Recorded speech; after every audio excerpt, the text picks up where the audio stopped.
नमस्कार। आज हम लोग एक्सरसाइज 1.1 पढ़ेंगे। क्लास 10 एनसीईआरटी बुक का ये चैप्टर है, फर्स्ट चैप्टर है।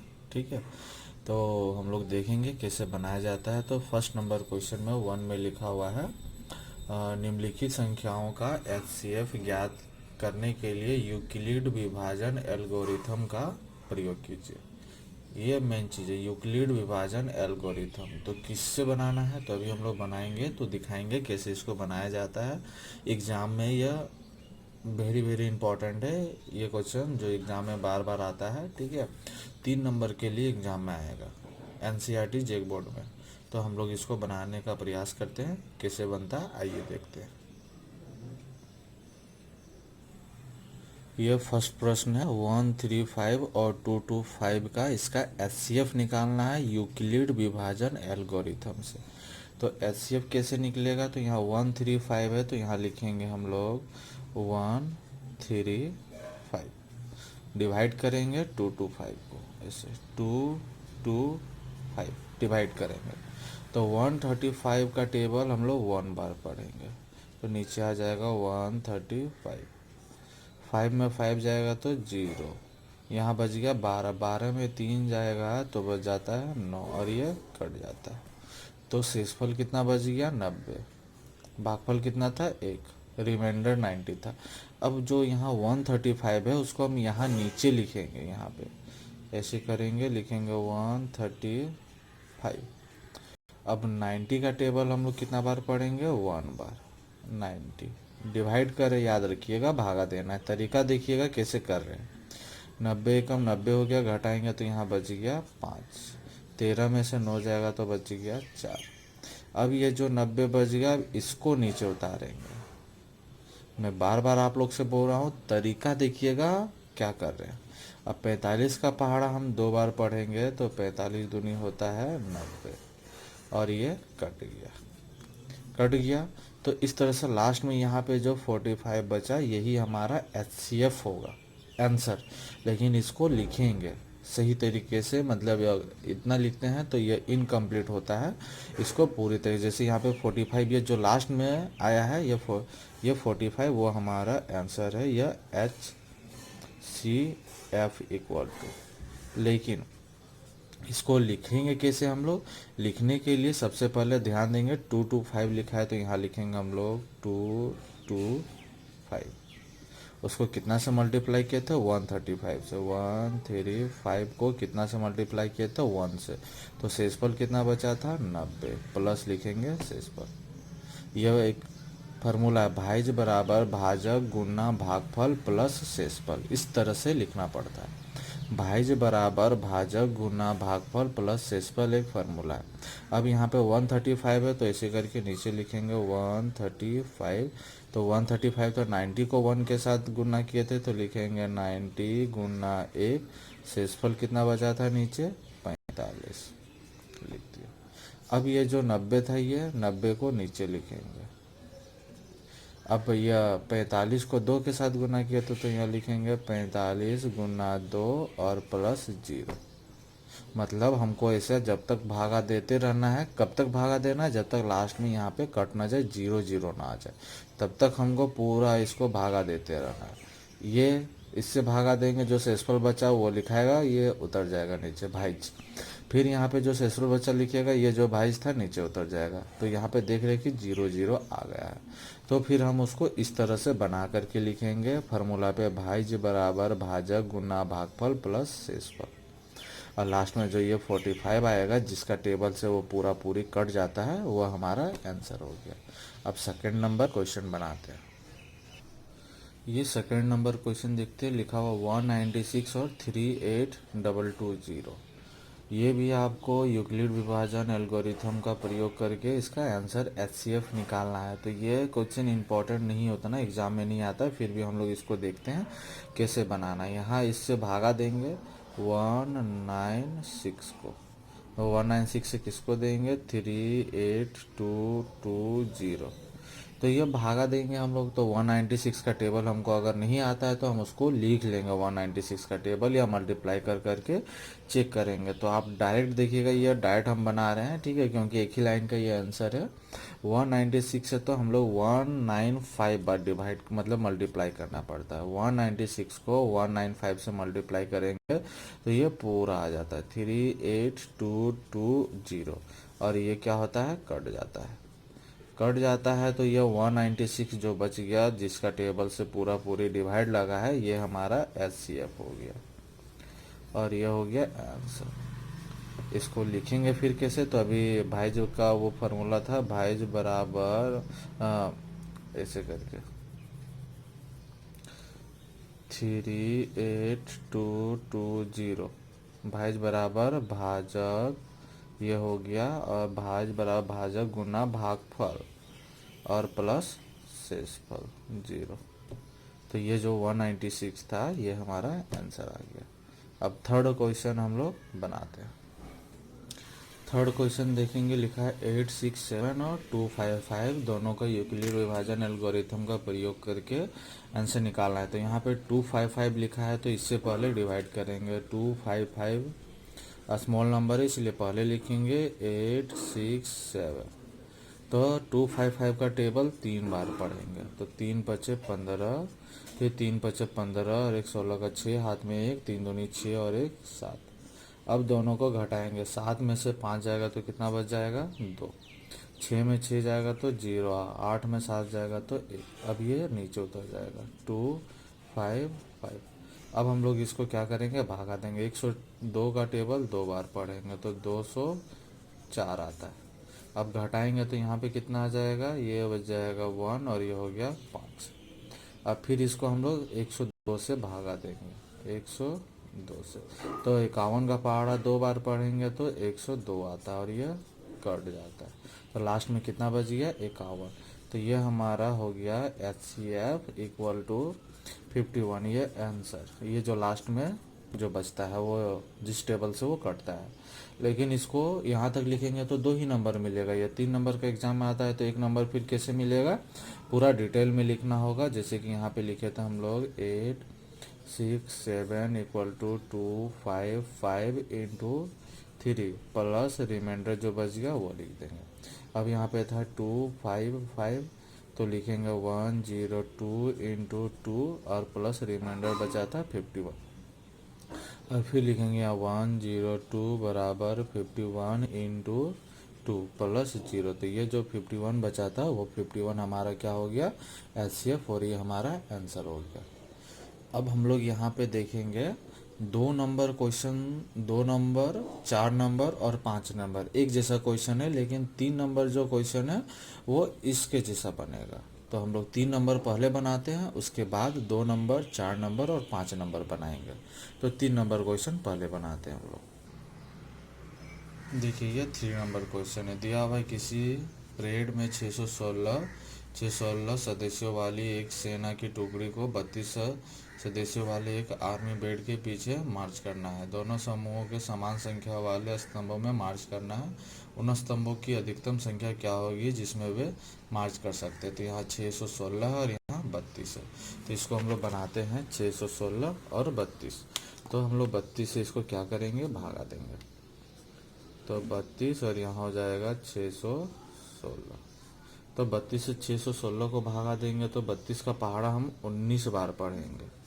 32 का पहाड़ा 19 बार पढ़ेंगे तो देखते हैं कितना आता है, किस तरह से। तो यहाँ मल्टीप्लाई करके देख सकते हैं, एक बार दिखा देते हैं आपको। 19 बार पढ़ते हैं तो कितना आता है, 9 दूनी 18 का 8, हाथ में 1, 9 तिया 27, 27 28 29 और 30, 30 का 0 हो गया, हाथ में 3, 3 और 3 6, मतलब 608 आता है। यहाँ पे लिख दिया 608। अब घटाएंगे तो यहाँ कितना बच जाएगा, 8 बचेगा और ये कट जाएगा। अब 32 बचा, तो ये 32 को हम लोग यहाँ पे लिखेंगे और 8 का पहाड़ा 4 बार पढ़ते हैं तो कितना जाता है, 32 कट गया। तो ये 8 जो आया वह हमारा HCF हो गया, और यहाँ लिखेंगे 8, यह आंसर। लेकिन लिखेंगे कैसे इसको, तो यहाँ लिखेंगे 616 बराबर 32 गुना 19 और प्लस 8। अब यहाँ नीचे जो 32 था उसको लिखेंगे 32 बराबर 8 गुना 4 और प्लस 0, और जो ये 8 था वो 8 हमारा आंसर आ गया। देखिए, ठीक है। तो अब हम लोग आगे का प्रश्न बनाते हैं, 2 नंबर, 4 नंबर, 5 नंबर। आइए देखते हैं कैसे बनेगा। 2 नंबर प्रश्न देखते हैं। यह 2 नंबर में दिया हुआ है, दर्शाइए कि कोई भी धनात्मक विषम पूर्णांक 6q+1 या 6q+3 या 6q+5 के रूप का होता है जहां q कोई पूर्णांक है। तो इस प्रश्न को बनाते हैं, ठीक है। तो देखते हैं यहाँ पे यहाँ दिया हुआ है। देखिए, सबसे पहले हम देखेंगे एक फार्मूला लिखना पड़ता है। फार्मूला ये होता है भाज्य बराबर होता है भाजक गुना भागफल प्लस शेषफल। ये फार्मूला हम पहले पढ़ भी चुके हैं और इस बारे में हम जानते भी हैं। क्लास 9 में 8 में ये फार्मूला पढ़ चुके हैं। क्या होता है? भाज्य बराबर भाजक गुना भागफल प्लस शेषफल। यह विभाजन एल्गोरिथम, ये जो प्रमेय मतलब ये थ्योरम है, इस थ्योरम के द्वारा बनाया जाता है। तो भाज्य का फार्मूला यहाँ पे है भाज्य बराबर भाजक गुना भागफल प्लस शेषफल। तो यहाँ भाज्य है तो यहाँ लिखेंगे माना कि भाज्य की हर्षेकार होगा ये भाज्य यहाँ पे क्या हो जाएगा? भाज्य को a मानेंगे, भाजक जो है भाजक को मानेंगे b। तो b बराबर यहाँ पे 6 लिखे हुए आप देख रहे हैं। तो ये 6 क्यों लिखे यहाँ पे? 6 आया कहाँ से? तो आप ये प्रश्न देख सकते हैं, यहाँ पे दिया हुआ है 6q+1। देखिए यहाँ पे प्रश्न दिया हुआ है 6q+1 या 6q+3 या 6q+5। तो 6q+1 जो लिखा है तो ये c हो गया आपका भाजक और q हो गया भागफल और शेषफल क्या हो गया? 1। सब में वही है। यहाँ 6 हो जाएगा भाजक, ये हो जाएगा q भागफल और 3 हो जाएगा शेषफल। तो यह कहाँ पे किसके जगह है? भाजक के जगह पे, इसलिए हम यहाँ पे देखेंगे भाजक b बराबर 6 लिए हैं। तो और यहाँ भागफल बराबर क्या माने हैं? q, और शेषफल बराबर r माने हैं। देखिए फिर से मैं बता दे रहा हूँ। सबसे पहले हमको ये लिखना है भाज्य बराबर भाजक गुना भागफल प्लस शेषफल। तो भाज्य को हमने a माना है, भाजक को b माना है, भागफल को q माना है, शेषफल को r माना है। अब यहाँ पे लिखे हैं जहाँ, मतलब 0, इसको हम लोग लेस देन और इक्वल बोलते हैं। मतलब 0 जो है वो r से छोटा भी है और बराबर भी है, बट r जो है वो 6 से छोटा है। यह 0 और यह r, जितना सारा प्रश्न बनाएंगे सब में से आएगा, लेकिन यहाँ जो 6 है यह 6 हमारा चेंज होता रहेगा। क्यों 6 चेंज होगा? यह भाजक के अनुसार से चेंज हो जाएगा। जैसे इस प्रश्न में देखेंगे भाजक के जगह पे यहाँ 6 दिया हुआ था, इसीलिए वहाँ 6 लिखे। अगर यहाँ 4 रहता तो फिर हम यहाँ पे क्या लिखते हैं? हम यहाँ पे 4। अगर यहाँ पे 3 रहता तो हम यहाँ पे लिखते 3। तो आप प्रश्न में देखेंगे कि 6 दिया हुआ है, इसीलिए हम यहाँ पे 6 लिखे। तब जो शेषफल होगा, शेषफल ये 6 लिखा है ना, तो शेषफल यहाँ से लिखेंगे 0 से स्टार्ट करेंगे और 5 तक जाएंगे। अगर यहाँ पे 5 रहता तो 0 से स्टार्ट करते 4 तक लिखते। अगर यहाँ 4 रहता तो 0 से स्टार्ट करते हैं और 3 तक लिखते हैं। मतलब ये हमारा काउंट होना चाहिए 6, 1 2 3 4 5 6, यह शेषफल होता है। अब ये जो फार्मूला था हमारा भाज्य बराबर भाजक गुना भागफल प्लस शेषफल, तो भाज्य को हम लोग a माने थे, भाजक को b माने थे, भागफल को q माने थे। प्लस है तो प्लस दिए और शेषफल को r माने थे। ये कहाँ से आया? तो भाज्य को हम लोग a माने थे, भाजक को b माने थे, भागफल को q माने थे। प्लस है तो यहाँ प्लस दे दिए और शेषफल को हम लोग r माने थे। तो अब यहाँ पे a है तो यहाँ पे धनात्मक पूर्णांक, धनात्मक का मतलब पॉजिटिव जो होता है प्लस में रहता है, तो a को हम लोग a1 लिखें यहाँ पे। तो b के जगह पे हम लोग यहाँ पे b = 6 दिया है, तो b के जगह पे क्या लिख दें? यहाँ पे 6। यह जो b है b के जगह पे 6, q है तो q। यह r देखेंगे यहाँ 0 से लेकर के 5 तक लिखा है, तो बारीक बारीक से, जैसे यहाँ पे r जो है, यहाँ पे r के जगह पे एक बार 0 रखेंगे, फिर एक बार 1 रखेंगे, 2 रखेंगे, 3 रखेंगे, 4 रखेंगे, 5 रखेंगे।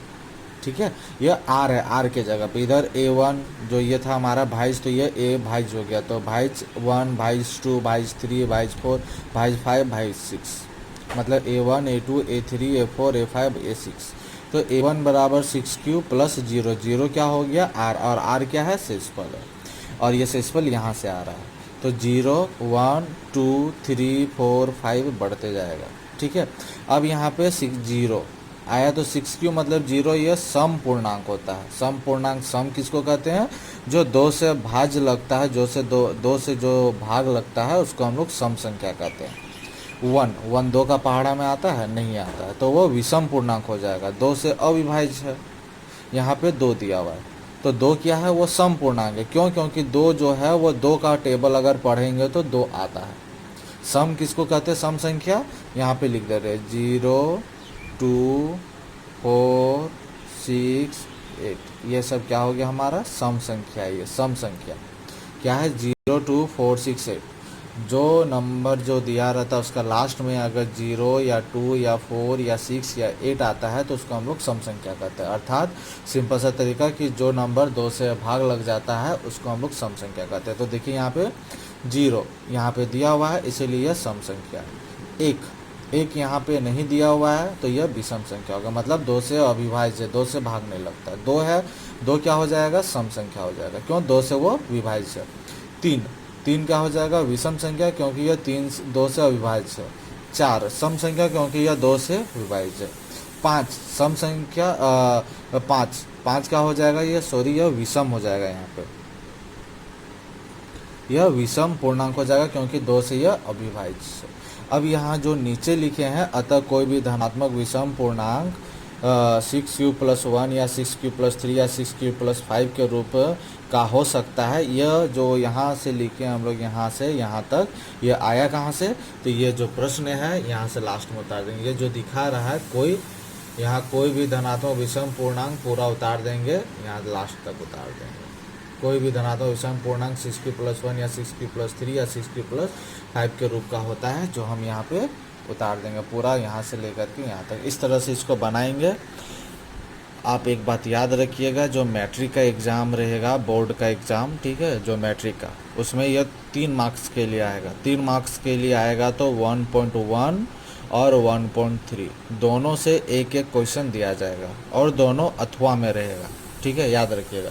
1.1 और 1.3 दोनों से एक एक प्रश्न दिया जाएगा और अथवा में रहेगा। या तो आप 1.1 अच्छे से पढ़िए या 1.3 अच्छे से पढ़िए। ठीक है, आप दोनों पे ही पढ़ सकते हैं, ज़्यादा टाइम भी लगेगा। अगर आप चाहते हैं कि हम एक ही कुछ कम ही पढ़े लेकिन अच्छे से सीखें तो 1.1 पढ़ लीजिए आप। इसमें गिना चुना 4-5 प्रश्न दिया हुआ है। ठीक है, तो इसमें से कोई एक प्रश्न एकदम गारंटी है कि आना ही आना है एग्ज़ाम में। ठीक है, और वो आएगा ही 3 मार्क्स का। अगर 1.1 और 1.3 पढ़ते हैं तो फिर ज़्यादा क्वेश्चन बनाना होगा और क्वेश्चन तो वही आना ही है, एक और एक अथवा में रहेगा। ठीक है, तो इसको यहाँ से यहाँ आप लोग उतार सकते हैं, यहाँ से यहाँ तक। ठीक है, अब हम लोग चलते हैं अगला प्रश्न में, चलते हैं 4 नंबर में। 4 नंबर में यहाँ हिंट्स भी दिया। यूक्लिड विभाजन प्रेमिका का प्रयोग करके दर्शाई कि किसी धनात्मक पूर्णांक का वर्ग किसी पूर्णांक m के लिए 3m या m+1 के रूप का होता है। संकेत भी दे दिया यहाँ पे। मानना है x कोई धनात्मक पूर्णांक है, तब यह 3q 3q+1 3q+2 के रूप का हो सकता है। प्रत्येक का वर्ग कीजिए और दर्शाई के वर्गों को 3m या 3m+1 के रूप में लिख सकते हैं। मतलब ये आपका हिंट्स भी दे दिया, संकेत दे दिया।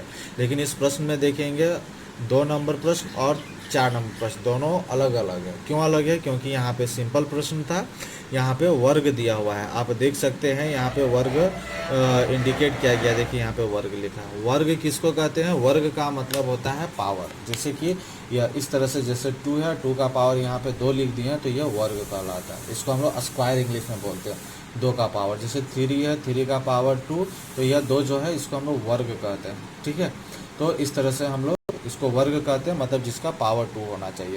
तो आइए देखते हैं इस प्रश्न को कैसे बनाया है। तो हम लोग यहाँ पे लिखे हैं माना कि x कोई धनात्मक पूर्णांक है। ये जो हिंट्स में दिया हुआ है यहाँ पे उसी चीज़ को उतार दिया। माना कि x धनात्मक पूर्णांक है, पूरा यहाँ से लेकर के यहाँ तक उतार दिया हम लोग यहाँ तक। ठीक है, यहाँ पे लिख दिया माना कि x कोई धनात्मक पूर्णांक है, तब यह 3q 3q+1 या 3q+2 के रूप में लिखा जा सकता है। ये जो है यहाँ से लेकर के यहाँ तक ये हिंट्स में दिया हुआ है। आप बुक में देखिए वहाँ पे दिया हुआ उसी चीज़ को यहाँ से यहाँ तक हम लिख दिया। अब बोला वर्ग करने पर, तो ये जो 3q था यहाँ पे 3q लिख दो, वर्ग का मतलब पावर 2 लगा दिया। तो ये 3 का स्क्वायर करेंगे तो 9 आता है, q का स्क्वायर करेंगे तो q स्क्वायर आता है। अब 9 की में से हम 3 को कॉमन ले लिए, कॉमन का मतलब बाहर कर दिए, मतलब 3 को 3 से गुना करेंगे तो इतना आता है, ठीक है। तो यहाँ से 3 को हम बाहर कर दिए, और जो ये 3 की है इसको हम लोग m माने हैं। क्यों m माने हैं? क्योंकि हमको आंसर लाना है, आंसर में हमको 3m में व्यक्त करना है। देखिए यहाँ पे आंसर में दिया हुआ है 3m या 3m+1 के रूप में हो सकता है, ठीक है। तो इसी वजह से हम 3q² को हम लोग क्या माने, m। यहाँ पे हम लिख भी दिए जहाँ m बराबर 3q²। अब अगला वाला प्रश्न है, जो माने थे हम लोग 3q+1, तो 3q+1 का वर्ग कर दिया। वर्ग करेंगे तो ये a² + 2ab + b² में टूट गया। फार्मूला एक पढ़े हैं ना, a + b का होल स्क्वायर, यहाँ पे हम लिख देते हैं a + b का होल स्क्वायर। तो क्या होता है a² + 2ab और प्लस होता है b²। तो हम यहाँ पे लिख दिए a² + 2ab + b², ठीक है, तोड़ दिए। अब यहाँ पे देखेंगे ये दोनों में से, जैसे 9 और 6 है, दोनों को में से 3 को कॉमन ले लिया, मतलब 3 को 3 से गुना करते हैं तो 9 आता है, 3 को 2 से गुना करते हैं तो 6 आता है। दोनों में से 3 को कॉमन लिए हैं, तो यहाँ क्या बच गया 3q² + 2q।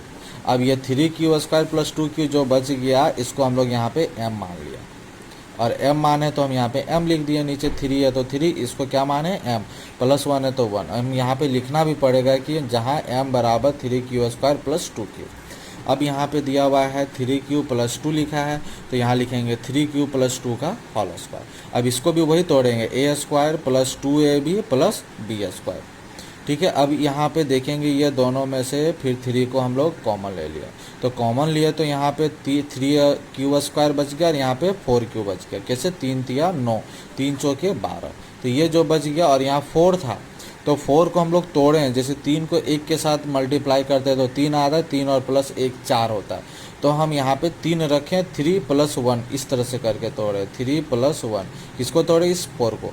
3 यहाँ चला गया, 1 यहाँ चल गया, और ये 3 जो यहाँ जाएगा वो 3 कॉमन लेकर के बाहर आ गया। पूरा इसको हम लोग क्या मान लिए हैं, m माने, यहाँ पे लिख दिया। तो m माने तो यहाँ पे लिखना होगा, जहाँ m बराबर m कितना को माने हैं, तो 3q² + 4q + 1, और ये आया कहाँ से, तो ये यहाँ से आया, तो 3m+1 हो गया। अब लास्ट में हम क्या करेंगे इसको, लास्ट में हम करेंगे इसको कि यहाँ पे जो था पूरा उतार देंगे। अतः किसी धनात्मक पूर्णांक का वर्ग किसी पूर्णांक m के लिए 3m या 3m+1 के रूप में होता है। मतलब यहाँ से लेकर के यहाँ तक इसको उतार देंगे। देखिए यहाँ से लेकर के यहाँ तक उतार दिए, क्या लिखे यहाँ पे, अतः किसी धनात्मक पूर्णांक का वर्ग किसी पूर्णांक m के लिए 3m या 3m+1 के रूप का हो सकता है। यहाँ पे हम लोग इसको उतार दिया।